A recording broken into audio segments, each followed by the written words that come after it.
the three, when someone gets foreclosed on, why it's a win, it's a lose for everybody, but if they stay in the house, it's a win for everybody. It's a win for the bank because they don't have to take that loss. Mm-hmm. They don't have to take, if you remember in 07 and 08 when people were stopped paying their payment, they were out in 6 months, out. Mm-hmm. And then 09 came, April 09. They changed the accounting rules to allow them to use the future value. That's the only way they could have kept the bank solvent. Only possible way, because there's not enough money. There was not enough money to mark... foreclose on everyone. Yeah, and there wasn't enough money to mark the true value of the assets. Yeah, it's the only thing they could have done. So with that in mind, now the only time they got to take a loss is if it's sold. Well, in the beginning, they were still foreclosing on the people, but they weren't selling the house. So now the public and the government officials are, why do you have all these vacant homes? Uh-oh. Okay, we'll fix this. Sell those homes, and now we're going to work on all these government programs, and it allows people to stay in their houses longer. It helps the banks because they don't have to take a loss. And for example, if a house is $300,000, and in Vegas now it's $100,000, instead of having it at $100,000, they can put it at $300,000. Now, if they sold that house, they would have to take a $200,000 loss. Now they have to raise that $200,000. If they keep it on their books, it's what, maybe a carrying cost of $500 a month for them tops?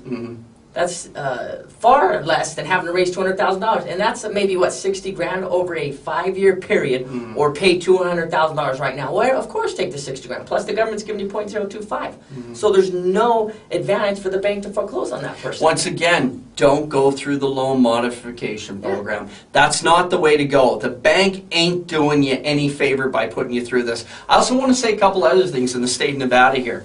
I'll tell you, I've been living here, and Foreign National came down, living here in the state of Nevada, and I gotta say, it appalls me that the entire election process here is all about negative ads. I've seen probably 50 ads from Angle, 50 ads from Harry Reid, and they're all the same thing. They attack one another, and there's never any discussion on their own personal credentials. And I gotta tell you, it's tiring. You're probably tired of seeing it.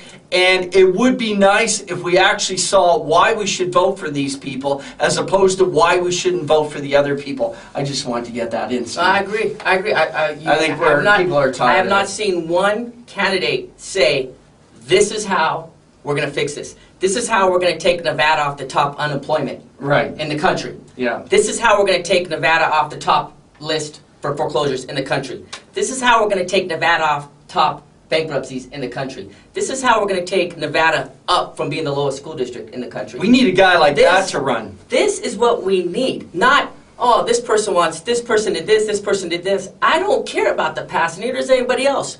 Whatever happened to the future? The future is now, and none of these candidates are doing anything to plan for the future, and that's why we're in the mess we are today, because they worried about the now and the past. What are they going to do for the future? That's the only way Nevada's going to come back, and it's going to take, obviously, the citizens to do the politician's job for them, because we don't have any politicians in there right now that are doing a well enough job to take Nevada back to the top. And you know, here's another thing I want to go on record is saying, this is a nonpartisan discussion. Right. This is a nonpartisan discussion. We are actually having a lively conversation, talking about politicians, talking about what's wrong, and we're nonpartisan about it. Fox TV, make note of this. Yeah. And there's not one politician that could agree with what we just said. There's not one politician that could disagree with what we just said. Look, they'll agree. We would get a 100% vote in the Senate, a 100% vote in Congress. Oh yeah, that's right. Yeah. But what do they do to change it? Nothing.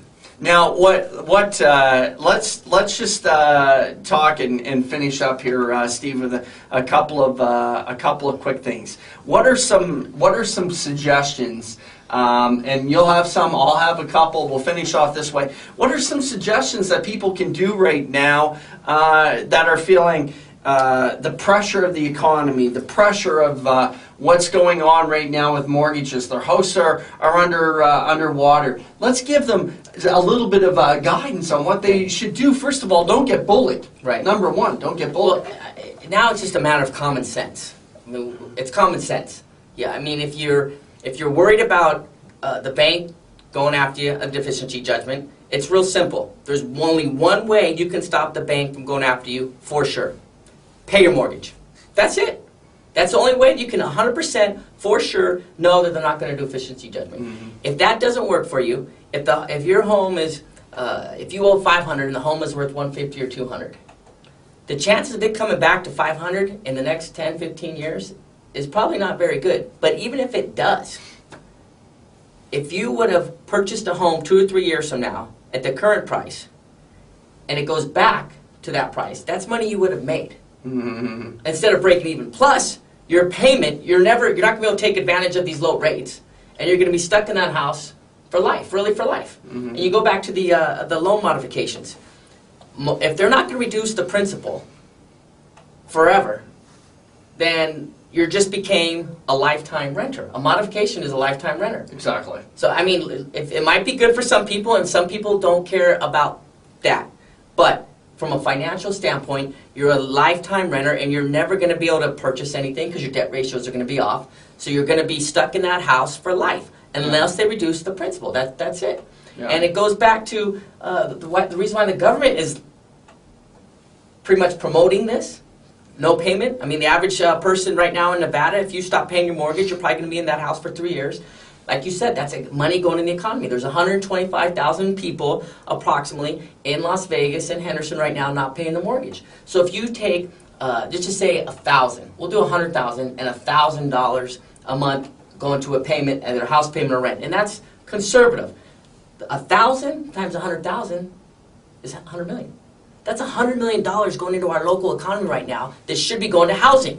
So exactly. Over 1 year, that's $1.2 billion. Yeah. Now take that number nationwide. There's 7 million people not making their mortgage. Yeah. They can't foreclose on these people because it will take all that money out of the economy. The economy right now is struggling. And that's with all this stimulus money, the secret stimulus. The secret stimulus is these homeowners that should be paying their mortgage or rent, but don't have to because they're allowed to stay in their houses for whatever reason. I'm not saying it's right. I'm not saying it's wrong. What I'm saying is the fact and reality. Yeah. And we have to realize that. And back to strategic default, the question is, well, before people were looking at it as an ethical or moral issue.